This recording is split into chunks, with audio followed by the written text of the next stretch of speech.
One of the other results in the survey that I thought was interesting, that a lot of people, they felt decently secure in their own position. A lot of their concern was for their friends, families, their loved ones.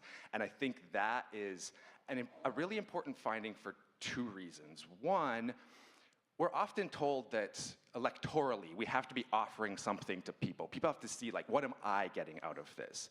But people aren't as narrowly selfish as we're often told. We do concern ourselves with our broader community. The care economy itself is about 20% of jobs.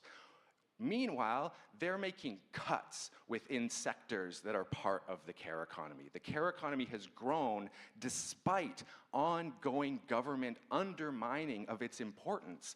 Support for the care economy supports our well-being, but it can also be a major economic driver, which is not something we ever hear from the government. One of the other results in the survey that I thought was interesting, that a lot of people, they felt decently secure in their own position. A lot of their concern was for their friends, families, their loved ones. And I think that is a really important finding for two reasons. One, we're often told that electorally we have to be offering something to people. People have to see, like, what am I getting out of this?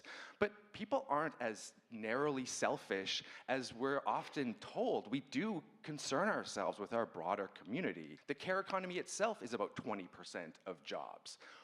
Meanwhile, they're making cuts within sectors that are part of the care economy. The care economy has grown despite ongoing government undermining of its importance. Support for the care economy supports our well-being, but it can also be a major economic driver, which is not something we ever hear from the government.